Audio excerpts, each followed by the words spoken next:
Hi guys, welcome sa aking YouTube channel. And for today's video, magpapalit tayo magre-refill tayo ng 745S na ink cartridge, no? So, unang gagawin natin, i-open natin yung printer. Yan. Yan, kung makikita nyo, kaya natin in-open yung printer para mapunta sa gitna yung cartridge. So, hintayin natin siya guys mapunta sa gitna. So, yan na, okay na. So, unahin muna natin yung block. Ito yung block sa kanan. So, kahit nakabukas siya, tatanggalin yung ganyan, no? Bababaan yung ganun yung kamay nyo, tapos hugutin nyo na siya. So, ganun kasimple guys, no? Tapos, ayan, i-refill na natin to guys. Okay guys, una, kailangan natin syempre ito, no? Titiklo pa natin siya, no? Hindi ito. Ayan. Tiklo pa natin siya, tapos bubutasan natin siya dito, no? Gamit ang itong drill natin, ayan, portable drill. So, bubutasan muna natin dito guys, ayan.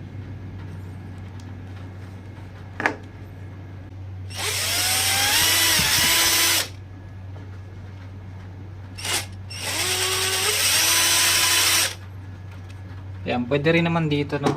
Pwede dito sa lubog para mabilis. Ayan, pwede tayo mag-drill yan.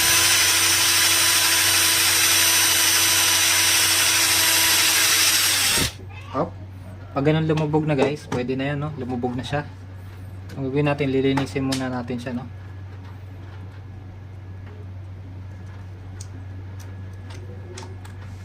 Ang gamit tayo ng ganito. Lilinisin natin.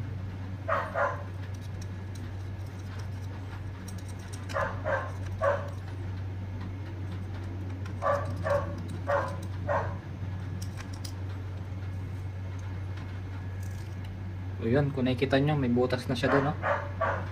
Yun, may butas na. Pwede na tayo mag-insert ng ink guys. Ito nga pala yung gamit ko na ink guys, oh. Ayan, mura lang yan guys, oh. Sobrang dami, nasa 100 pesos plus lang. Ayan, universal ink siya, na pwede sa Canon, pwede sa Epson, pwede sa Brother. So unahin muna natin guys yung black, itong K.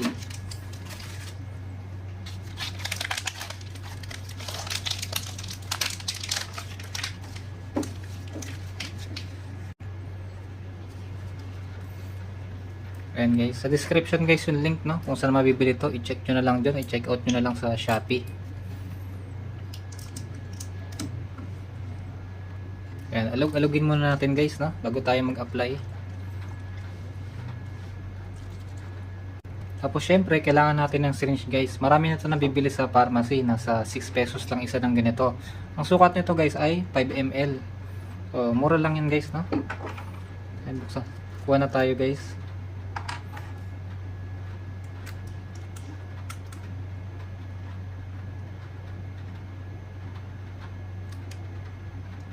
Yan.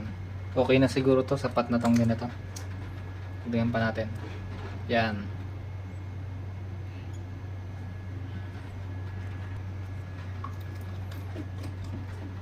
Ingat lang kayo guys dahil nakatusok to, no. Susugatan kayo dito. So yun. Dun sa binutasan natin kanina, itusok lang natin to doon. Tapos syempre mag-aabang tayo dito, no. Baka kasi umapaw yung lagay natin, masobrahan. Lalagay tayo ng pang saluhan dito. Ayan guys, saluhan. Baka kasi tumapon. Messy kasi ito guys pag tumapo. O yan. Tusok lang natin na ganun. Tapos i-inject na natin. Ayan. Op. Hindi pa tumatapon guys. Ibig sabihin kulang pa to. Dagdagan pa natin.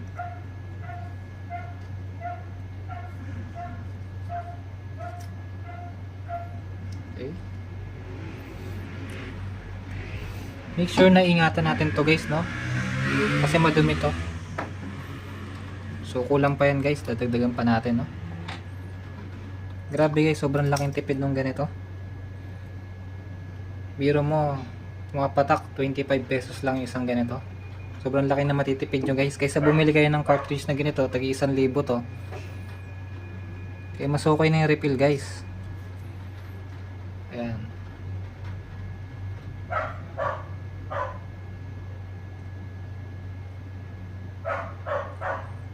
kulang pa guys, no? Op. Hindi pa tumatapon guys, kulang pa 'yon. So alug-alugin natin guys, no? Para kumalat siya sa loob kasi meron yung foam sa loob. Okay, isang rounds pa tayo.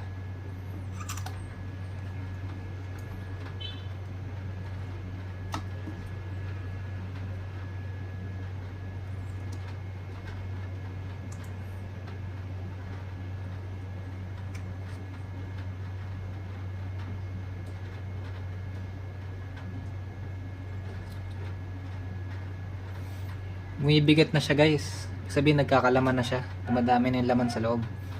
Kulang pa rin guys, no? Maglagay pa tayo.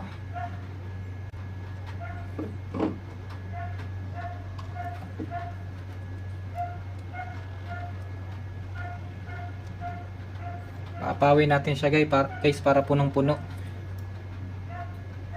Sabihin, nung binili natin to, ilang pages lang kasi nagamit niya. So, ibig sabihin, konti lang talaga yung laman niya nung binili natin, no? So, ngayon, pupunuin natin siya ngayon, guys. O, baka tumapon.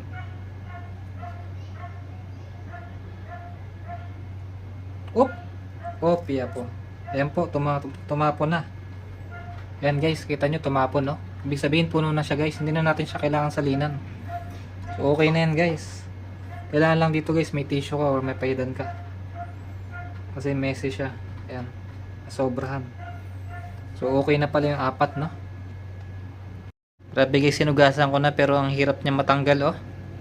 So maganda talaga, hindi nyo gaano pupunuin na lang guys. So ayan. Paidan natin.